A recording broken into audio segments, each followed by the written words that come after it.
Ramayana, Part 9, The Untroubled Sacrifice. Day dawned. Rama and Lakshmana completed the rituals of the morning and stood before Vishwamitra. The sage smiled happily and said, "You too have fulfilled my desire. I am very happy. I shall teach you all the mantras. With these weapons, you can vanquish anyone. You will never taste defeat in a battle. You will overcome the wicked and win fame all over the world." He taught them the use of all the mantras he had acquired by his tapas. The mantras enable a man to master the Vayavyastra, the Brahmastra, the Indrastra, the Varunastra, and the Agneyastra. With the Vayavyastra, an enemy can be driven about in a storm. The Varunastra pours torrential rains on an enemy. The Agneyastra pours fire over an enemy. The Brahmastra and the Indrastra produce tremendous power.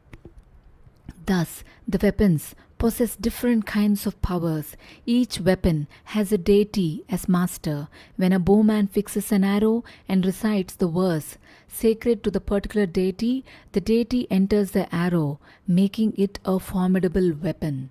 This weapon is called Astra. It can then be used against the enemy. When Vishwamitra initiated Rama into the use of these mantras, all the controlling deities arrived and stood before him. Rama respectfully bowed to them. He then said to them, "Revered gods, we are not engaged in any conflict now, and therefore stay where you are for the present. When the need arises, we shall pray to you and invoke your help." The gods agreed and departed. Vishwamitra taught the princes the use of these weapons and also how to recall them. For example, when Varunastra is used, it pours rain on the enemy. When it is recalled, it stops the rain and returns to the bowman. Rama and Lakshmana learnt all this. As they continued their journey, they saw a huge mountain before them. Rama pointed it out to Vishwamitra and said, "Great sage, the dense forest at the foot of yonder mountain is delightful. Birds of many kinds are singing delectably. It is so serene that it must be an ashram. Is that your hermitage? Do the Rakshasas who seek to obstruct your tapas come hither? Where are they? I beg of you, let me see them." Vishwamitra replied, "Rama, I will answer your questions one by one. Yes, just as you inferred, there stands my hermitage. Once upon a time, Lord Vishnu himself performed tapas here and attained his purpose. Because Lord Vishnu himself attained Siddhi, means his object. Here, the ashram came to be known as Siddhashram. At the time, Vishnu was engaged in tapas here. Bali, a king of Daityas, ruled over the world. He was the son of Virochana and the grandson of Prahlada. Bali was very powerful. He had overcome Devendra and the Marudganas. Once he began a sacrifice.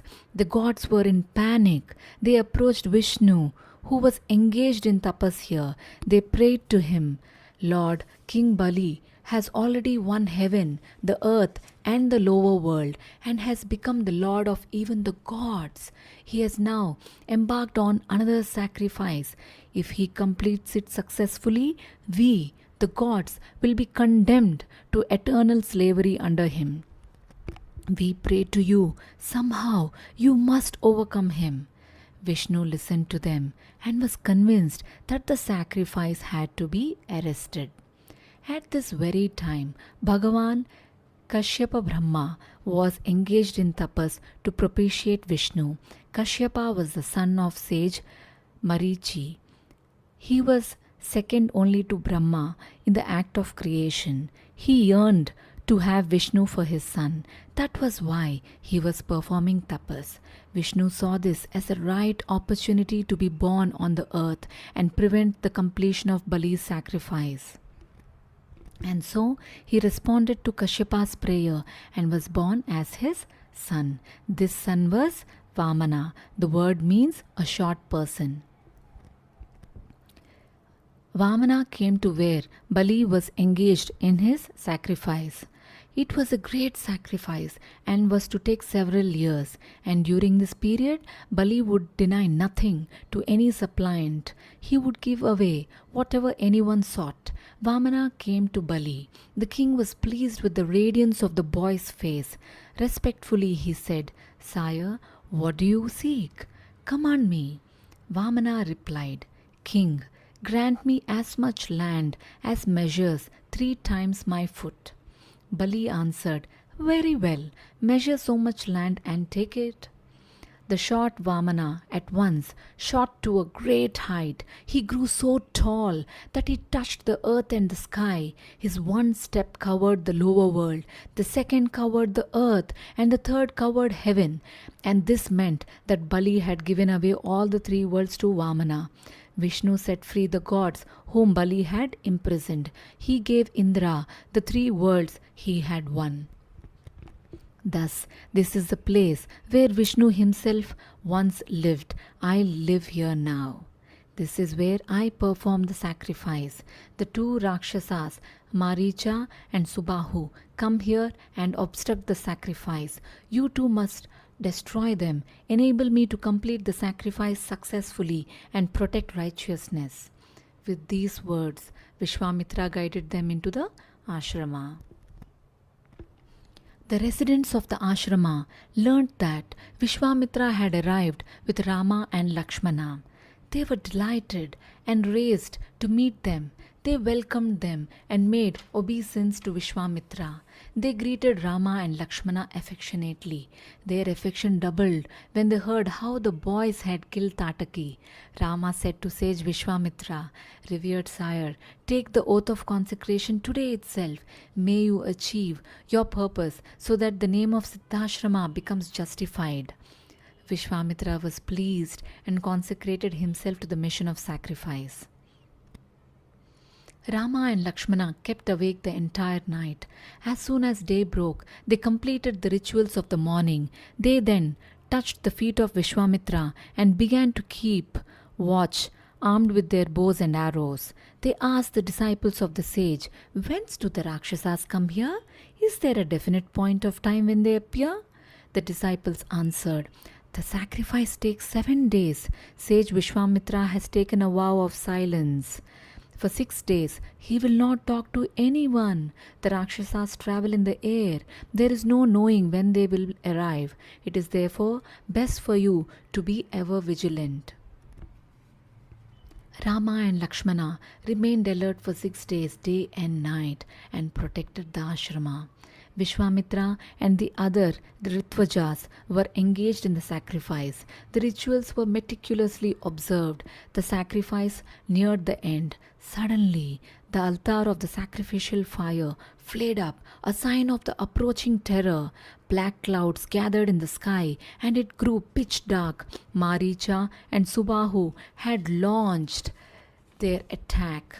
They began to rain blood on the sacrificial altar from the skies. Rama looked up. Maricha and Subahu were hastening towards him. Rama was enraged. He first shot hundreds of arrows and set up a veritable canopy above the platform on which the sacrificial altar stood. He ensured that not a single drop of blood touched the altar. He then shot the Manavastra to overcome Maricha. The moment it touched Maricha, he lost consciousness and was carried away in a storm. Finally, he fell into the sea hundreds of yojanas away. He sank and rose and sank again, and the water entered his body all along. At last, the waves flung him on the shore. Agneyastra felled and killed Subahu.